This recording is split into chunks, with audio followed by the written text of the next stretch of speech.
Shalom, damai di hati.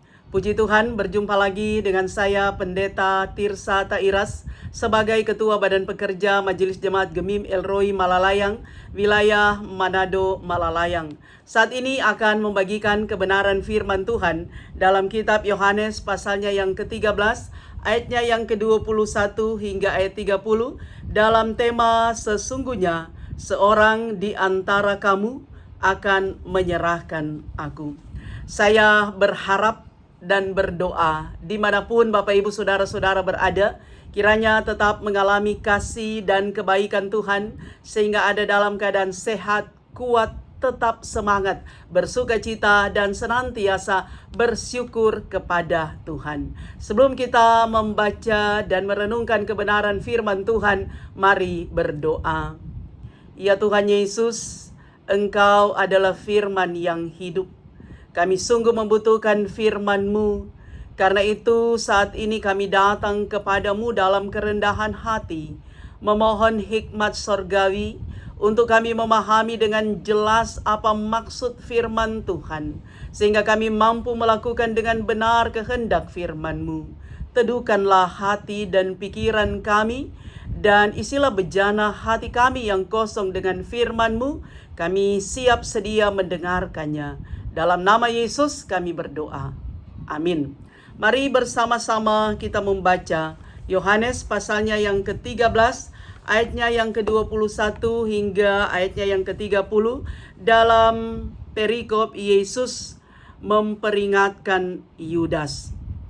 Setelah Yesus berkata demikian, ia sangat terharu, lalu berkata, Aku berkata kepadamu, sesungguhnya seorang di antara kamu akan menyerahkan aku.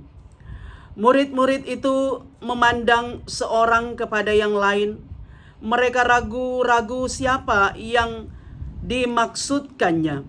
Seorang di antara murid Yesus, yaitu murid yang dikasihinya, bersandar dekat kepadanya di sebelah kanannya. Kepada murid itu Simon Petrus memberi isyarat dan berkata, Tanyalah siapa yang dimaksudkannya. Murid yang duduk dekat Yesus itu berpaling dan berkata kepadanya, Tuhan, siapakah itu?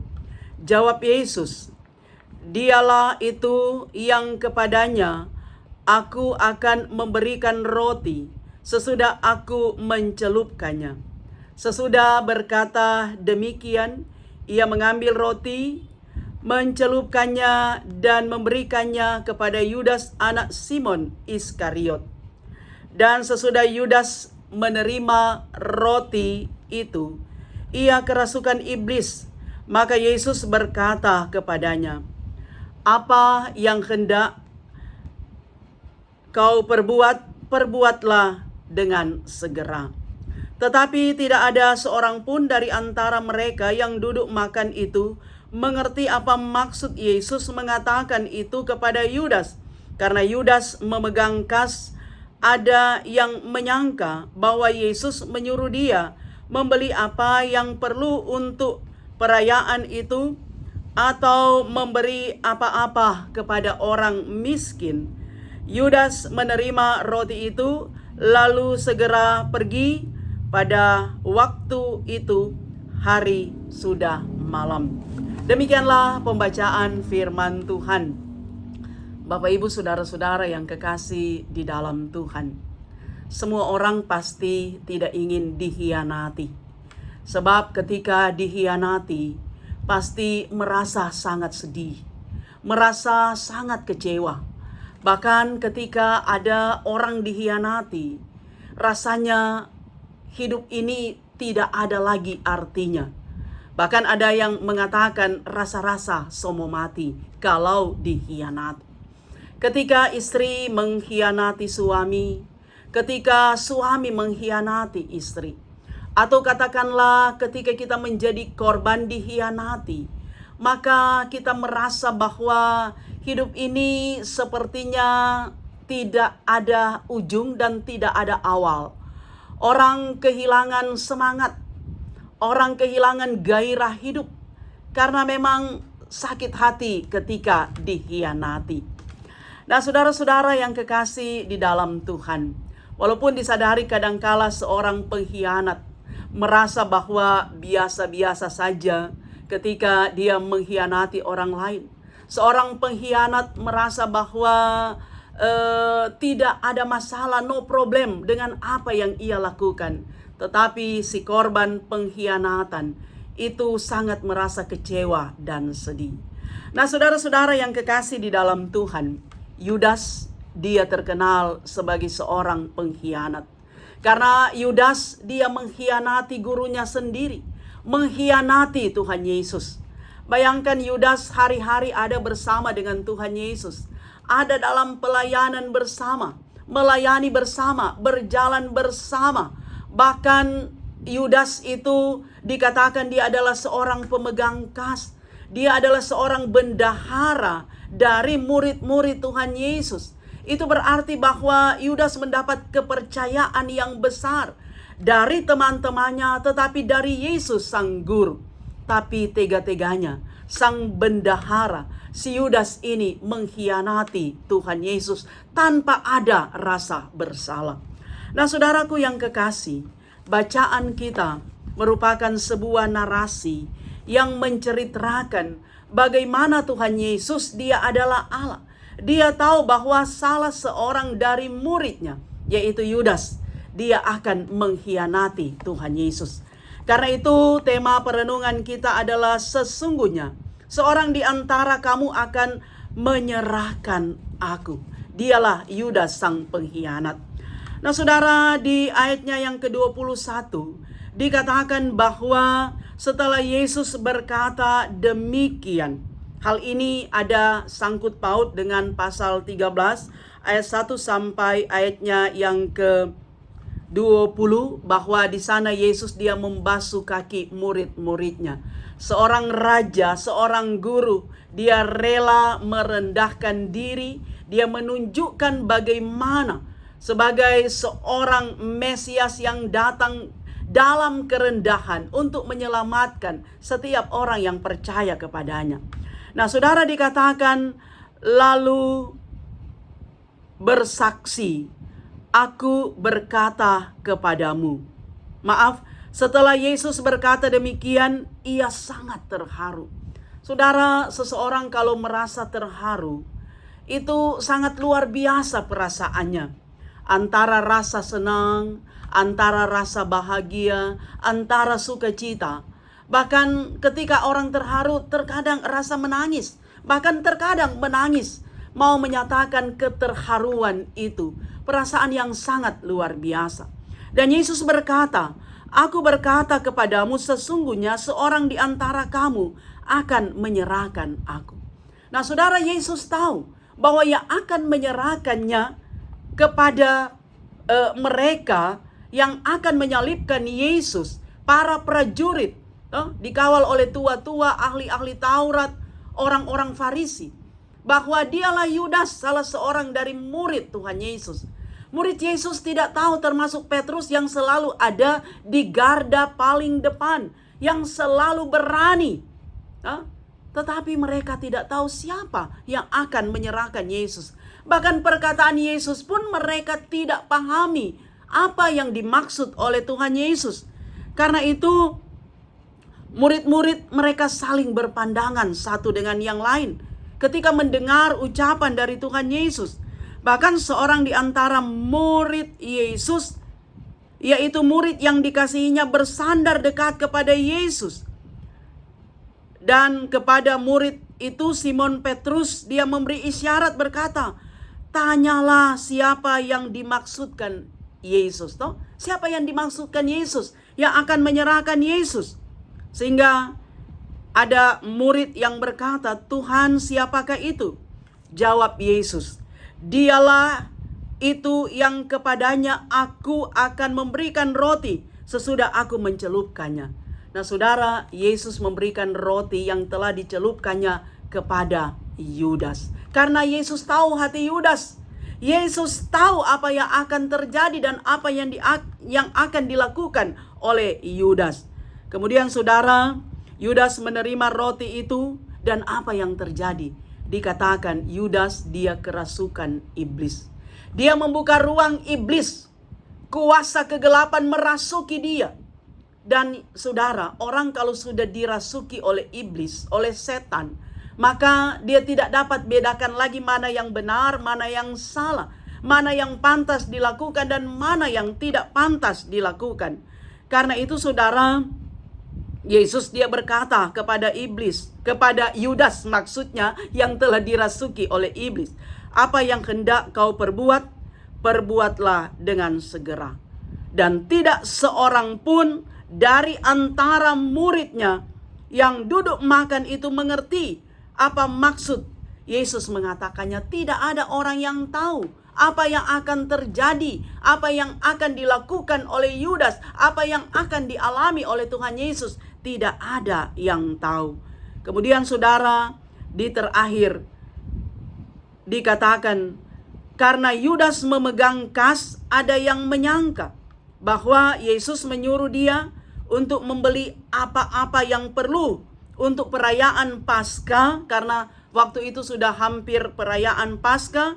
Bahkan mereka juga mengira bahwa Yudas sebagai pemegang kas keuangan, dia akan memberikan bantuan kepada orang miskin. Dan Yudas menerima roti itu lalu pergi segera. Nah saudara yang kekasih di dalam Tuhan, sebuah narasi yang menceritakan bagaimana sang murid yang dekat dengan Tuhan Yesus, yang dirasuki oleh iblis, yang pada akhirnya menyerahkan Yesus kepada prajurit yang akan menyalibkan dia tanpa ada rasa bersalah. Itulah Yudas sang pengkhianat. Dia menjual Yesus dengan 30 keping perak. Dia tergiur dengan uang. Dia ingin menikmati kesenangan hidup. Tetapi apa yang terjadi saudara? Pada akhirnya Yudas mati secara tragis. Dia bunuh diri. Dia tersiksa dengan apa yang ia lakukan. Dengan pengkhianatan yang telah ia lakukan terhadap Yesus. Akhirnya dia mati secara ironis. Nah saudaraku yang kekasih di dalam Tuhan, apa pesan yang hendak disampaikan kepada kita? Di minggu-minggu sengsara ini saudara, pertama kita mau katakan, Yesus adalah Allah yang Maha Tahu. Yesus tahu apa yang akan terjadi. Sekalipun murid-muridnya, orang-orang yang dekat dengan dia, mereka tidak tahu apa yang akan terjadi. Apa makna perkataan Yesus? Tapi Yesus dia adalah Allah yang Maha Tahu. Dia tahu siapa yang akan mengkhianatinya. Karena itu saudara, kita percaya Yesus yang Maha Tahu. Dia tahu siapa kita. Dia tahu keadaan kita. Dia tahu segala gumul hidup yang kita alami. Dia tahu perasaan kita. Dia tahu kebahagiaan kita. Tapi dia tahu kesusahan kita. Karena itu saudara, ketika kita sementara ada dalam pergumulan saat ini, sementara orang pikul salib, mari kita selalu berseru kepada Tuhan. Karena Tuhan tahu keadaan kita saat ini. Ketika kita bergumul di dalam keluarga dengan suami, dengan istri, atau pergumulan rumah tangga, pergumulan ekonomi, kita yakin Tuhan tahu. Tuhan akan memberi hikmat, kemampuan kepada kita. Bahkan Tuhan tahu seberapa mampu kita untuk menghadapi setiap problem hidup yang kita alami. Ketika kita dikhianati saudara, mari kita datang kepada Tuhan. Kita berdoa, kita memohon. Pasti kuasa Allah dinyatakan. Roh Kudus bekerja sehingga kita kuat. Kita percaya bahwa Tuhan akan memampukan kita melewati segala sesuatu. Karena itu saudara, ketika kita berbuat apa yang baik, Tuhan tahu. Tuhan memperhitungkan itu semua. Tapi ketika kita berbuat apa yang jahat, Tuhan tahu. Kita akan memetik dari apa yang kita telah lakukan. Orang berbuat baik menuai sorak-sorai, ada sukacita. Tapi orang yang berbuat jahat, pasti dia akan menuai hasil dari kejahatannya. No? Bukan sorak-sorai, tapi kekecewaan. Bahkan hal-hal yang tidak diinginkan oleh setiap manusia. Nah karena itu saudara, Tuhan tahu. Bahkan ada yang mengatakan Ketika kita bergumul dalam masalah ekonomi pun Tuhan tahu. Tuhan tahu isi dompetmu saudara, bukan cuma isi hati kita. Tapi Tuhan tahu keadaan keuangan kita. Karena itu mari kita datang kepada Tuhan. Ketika kita punya persoalan dalam usaha, dalam bisnis, segala sesuatu yang kita kerjakan mandek. Atau barangkali saudara, kita merugi dengan usaha kita. Tapi mari kita datang kepada Tuhan. Kita bermohon, berharap Tuhan izinkan itu kita lewati, supaya kita sadar keterbatasan kita dan kita akui bahwa Tuhan yang berkuasa atas segala-galanya. Tuhan mampu menolong kita, Tuhan mampu melewatkan kita, melewati segala lembah kekelaman hidup, segala lembah air mata, segala lembah kedukacitaan, bahkan segala lembah sakit hati. Pasti Tuhan akan menolong, menghibur, menguatkan kita. Kemudian saudara yang kekasih, Allah yang maha tahu, Allah yang berkuasa atas segala-galanya. Karena Dia adalah Tuhan. Yesus adalah Tuhan. Tidak ada orang yang sama dengan Tuhan Yesus, yang rela menderita, yang rela mati. Dia tidak berdosa, tetapi demi untuk menanggung dosa kita, Dia rela menjalani jalan sengsara via dolorosa. Saudara, Yesus Dia dihianati, Yesus Dia diludahi, Yesus dicambuk, Yesus dipukul, Yesus diolok-olok, bahkan Yesus Dia harus memanggul salib. Yesus harus disalibkan di Bukit Golgota. Dia harus mati. Karena apa saudara? Karena kasih-Nya kepada kita, yang mau menyatakan tentang keilahiannya sebagai Tuhan yang berkuasa atas segala-galanya. Saudara, Yesus Dia rela menjadi manusia, padahal Dia adalah raja di atas segala raja.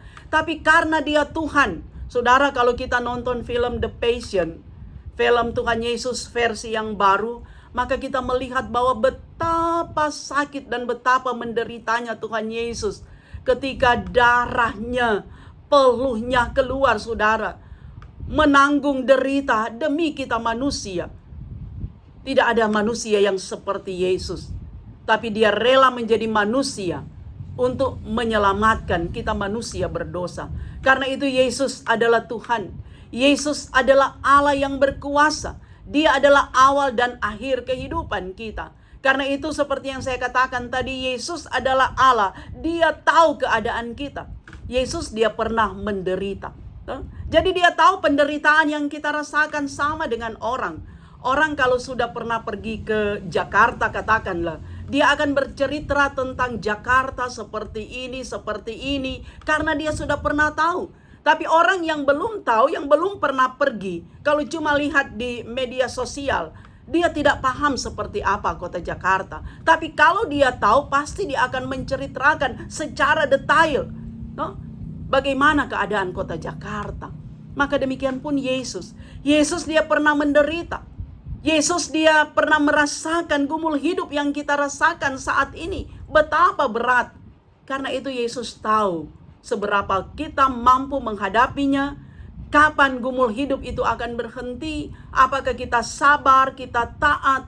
Apakah kita tetap setia atau seperti apa. Mari kita selalu berserah, bersandar kepada Tuhan. Menyerahkan totalitas hidup kita untuk Tuhan. Yakin mujizat Tuhan itu ada. Yakin Tuhan sanggup melakukan perkara yang besar apapun yang saya dan saudara alami. Kita percaya hidup kita ada dalam kendali dan kuasa Tuhan. Saudara, yang terakhir dari narasi kita ini mau mengatakan, jangan beri ruang kepada iblis, kepada setan, kuasa kegelapan. Hati dan pikiran kita tutup untuk iblis, tetapi kita buka untuk Tuhan. Artinya kita terkonsentrasi dengan Tuhan. Sebab ketika kita memberi ruang dikuasai oleh iblis, maka seperti yang saya katakan, bahwa yang hitam bisa jadi putih, putih bisa jadi hitam, benar bisa jadi salah, salah bisa jadi benar, saudara. Apa yang tidak pantas dilakukan, torang boleh mau backing. Yang boleh torang backing. Karena saudara, kita dikuasai oleh iblis. Iblis suka sekali saudara kalau kita melakukan hal-hal di luar kehendak Tuhan. Iblis sangat senang ketika kita melakukan hal-hal yang bertentangan dengan firman Tuhan. Iblis suka sekali kalau torang baking dosa, apalagi baking dosa berulang-ulang kali. Nah, karena itu saudara, firman ini mau mengatakan, kalau hidup kita dikuasai oleh Roh Tuhan, maka kita akan selalu berpikir positif. Pikiran kita selalu sejuk, pikiran kita tenang, hati kita tenang. Karena apa saudara? Perkataan kita, sikap perbuatan kita digerakkan oleh hati dan pikiran kita. Nah, bisa dibayangkan, kalau iblis yang berkuasa, pasti yang jahat yang akan kita ekspresikan. Hal-hal yang buruk, hal-hal yang tidak membawa sukacita, hal-hal yang tidak berkenan kepada Tuhan, itu yang akan kita tampilkan. Seperti Yudas, dia mampu berkhianat terhadap Yesus. Tapi kalau hati kita dikuasai oleh Roh Tuhan, segala yang baik itu yang kita pikirkan, kita ucapkan, kita lakukan. Bahkan saudara, kalau hidup kita ini dikuasai oleh Roh Tuhan, hati dan pikiran kita, maka kehidupan kita akan memberikan kesejukan, memberikan ketenangan, memberikan kedamaian, bahkan menjadi berkat di komunitas manapun kita hadir. Karena itu jangan beri ruang kepada iblis supaya kita tidak menjadi pengkhianat. Tetapi kehadiran kita selalu dirindukan karena kita hadir membawa hal-hal yang bisa membuat orang lain bergairah menikmati hidup. Ada sebuah cerita saudara, ada seorang guru, dia menyuruh murid-muridnya untuk menuliskan tentang Tuhan Yesus dan tentang iblis. Ada 2 lembar yang ditulis, yang diberikan oleh guru ini kepada murid-muridnya. Nah, murid-muridnya saudara menceritakan. Pertama, menceritakan tentang Yesus. 1 lembar. Kemudian yang 1 lembar menceritakan tentang iblis atau setan. Nah, ada seorang murid saudara, karena dia keasikan menceritakan tentang Yesus, maka 1 lembar itu full dengan cerita Yesus. Dan 1 lembar ini tidak ada tulisan. Dia tidak menceritakan tentang iblis. Nah, kemudian saudara, gurunya bertanya kepada si anak ini yang mengumpulkan kertas yang kosong yang tentang iblis. Gurunya bertanya, kenapa engkau hanya menuliskan tentang Tuhan Yesus? Ini lembar bolak-balik bercerita tentang Yesus. Kenapa yang satu ini kosong, engkau tidak menuliskan tentang Yesus? Apa jawab si anak ini? Saya keasikan bercerita tentang Yesus. Saya keasikan menceritakan kebaikan Tuhan Yesus.